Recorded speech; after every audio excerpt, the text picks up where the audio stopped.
Seri tokiambote munkumbwase imwane tata mwana velela munkumbwase ye mwana ye tata mwana velela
tulendele kutofuata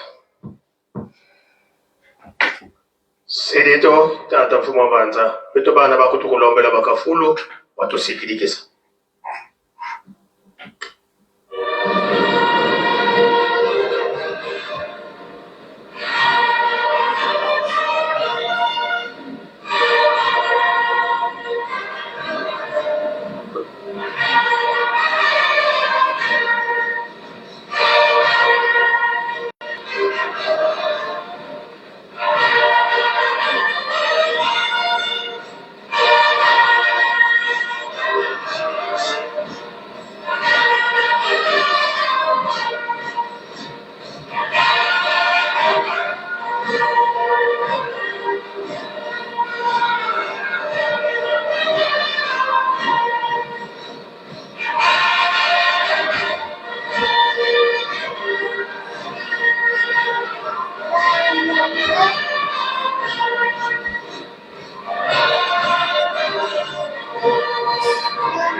Tusamba. Ensambu zange mfumu wetu Yesu Kristo, yozola kwa mtata nzambi wase, yo ntwadi umtata mwanda wavelela, biga wakwa masikilanga mnaito tuba kwa yelevu. Se ye mwana tata mwanda wavelela. Amen.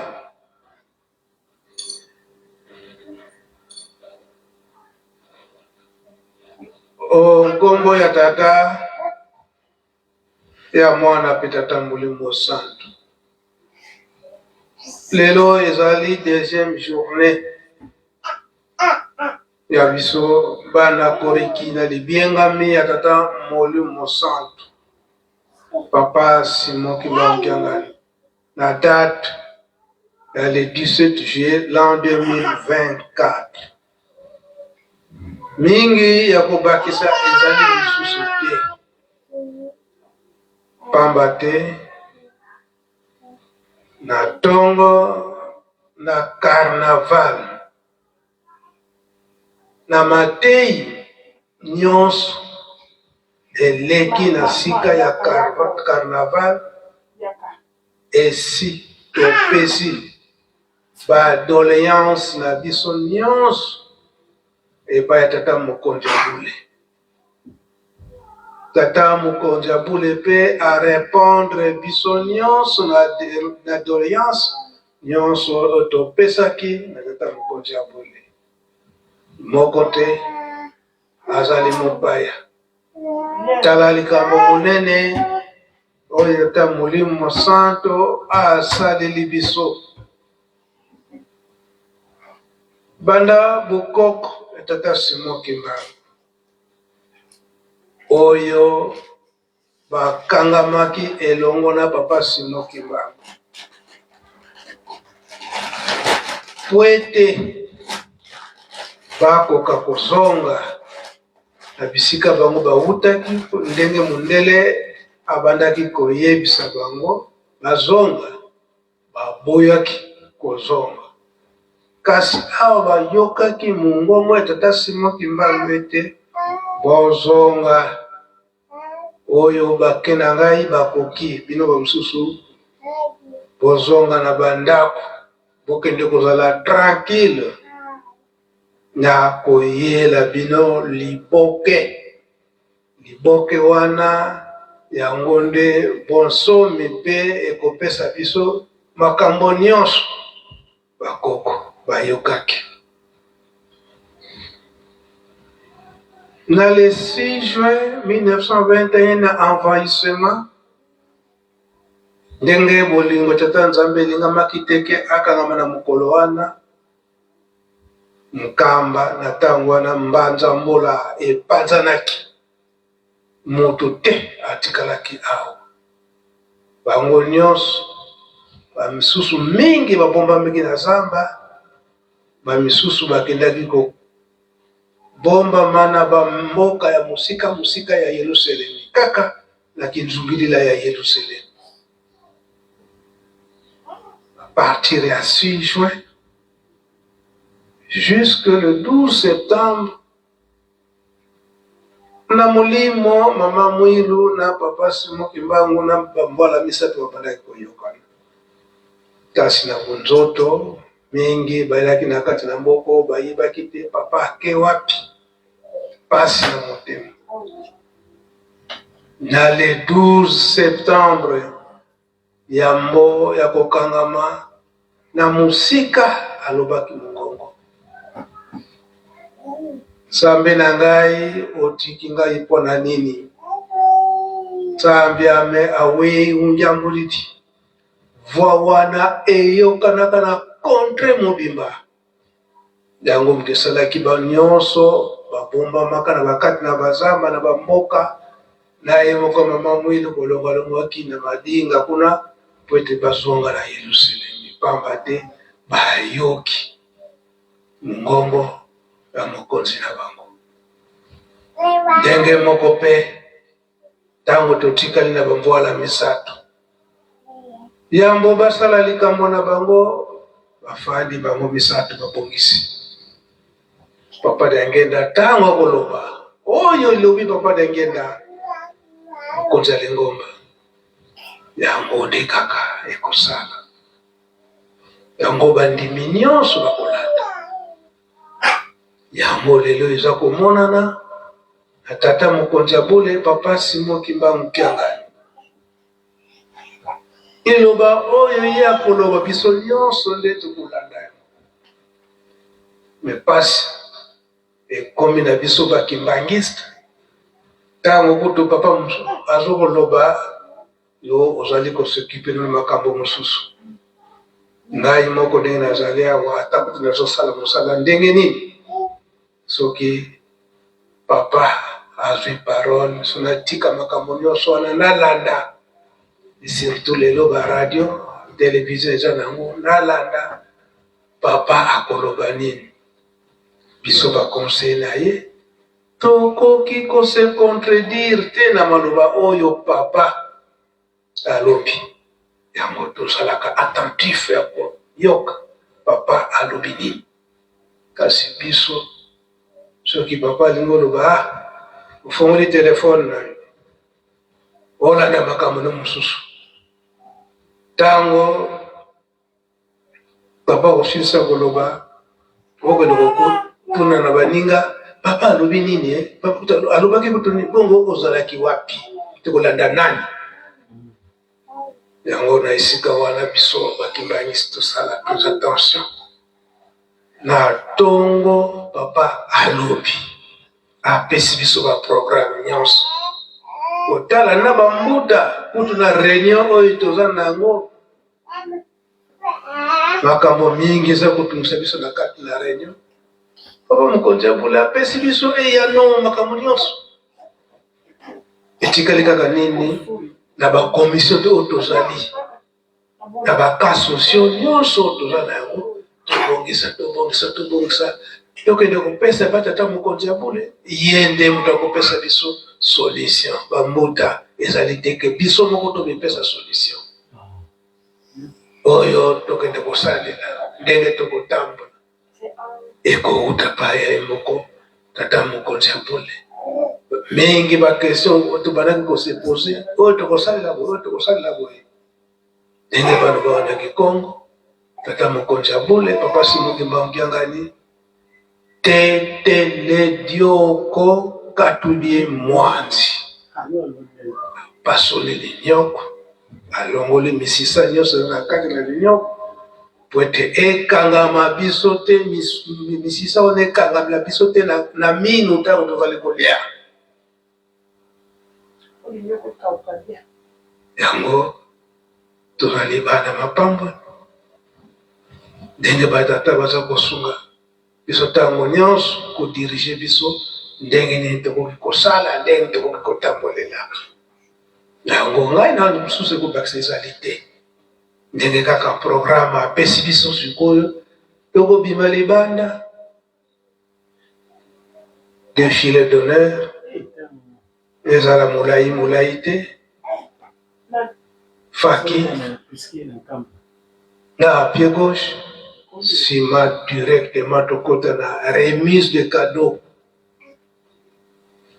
batemps mort ezala te kozela nano te ke bozela na musika biso nyonso tozala ya kokangana esika tokosalela défilé d'honneur na remise de cadeau pardon défilé d'honneur et puis remise de cadeau soki esili mbangu ye moko papa ayebisi biso ke mosala oyo tosalaki lobi emonanaki te mosala emonanaki te tosala molende oyo tozwa na yango c'est vrai ntango tokosalaka titsani concurrence ekozalaka ntango okomonaki moninga atie mwa mingi okosala recours ndenge papa mfuma ndongo si abongisila biso papa dia ngenda bambongo ekoyaka na telefone comme ça lobi makambo nyonso ekoka kosila remise de coupe ndenge kosalamaka ntango nyonso mpe ndenge papa apesi programme biso nyonso tokota na libulu to na kati ya kilongo tosimba nzoto ya papa Simon Kimbangu mama Mwilu mibamvwala misato tozwa nguya tozwile nguya ya sika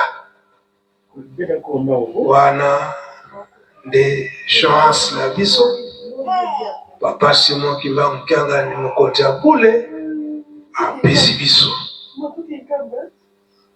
totikalaki na niongo solo koral yeluselemisala bino pasi lobi tosengaki bino nzembo me bozalaki absent bozalaki na bino awa kasi bokendaki korapidite mosala mabe te kasi kotala ngonga lobi mpe ezali vendredi ezalaka journée oyo bakoral toyembaka bobongisa nzembo na bino koral yelusele nzembo wana po ete tokoka koyemba ngo lobi tosilisi bokomba tata mwana tata molimo santo amen amen.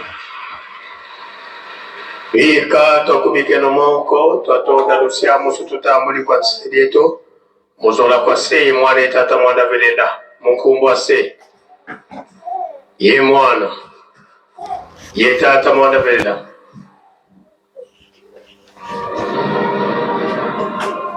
Voilà mes chers amis, au nom du Père qui Papa Kisolokele Lukelo, du Fils dit Papa Dialunga Nakiangani, et de cet esprit dit Papa Diengena Kutima, en la personne de sa divinité, Tata Simon Kimbangu Kiangani, Tata Nkotulendo.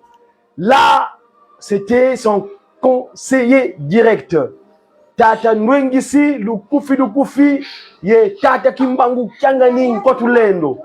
Fumwa longo, fumwa di bundu, yandi fididi, tata Nwengisi, fumwa mbanza, uzisonga ntela wa tata Kimbangu. Alors, son mvofo, kadi yani kikongo kibene. Mvofo katureni wunu kiki, son exhortation, il a martelé sur la grâce que nous avons eue ce matin lors de la fin de la marche joyeuse devant sa résidence, sa divinité. C'était vraiment un récital, c'est-à-dire que c'était magistral, c'était un magistral de sa divinité ce matin. Près de 4 heures d'échange entre Papa Kimbangu et ses enfants. Ainsi, mes chers amis, vous avez suivi Tata Fwambanza qui a dit, eh ben, la grâce des enfants de Kimbangu, c'est Koreki, c'est de monter, d'entrer dans le sanctuaire sacré. Parce que c'était la recommandation de Fumolongo lui-même ce matin. Et donc, et là, le programme s'est fait d'une manière extraordinaire, un peu, pas ordinairement comme d'habitude, donc extraordinaire. Et donc, sa divinité a envoyé Tata Nwengisi. Merci à vous d'être toujours présents pour nous suivre. Nous faisons seulement le relais. Et n'oubliez pas de commenter, partager et vous abonner et liker.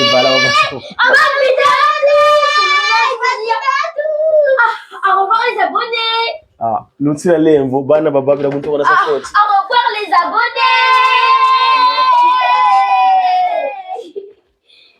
Au revoir. Bonne vidéo à tous.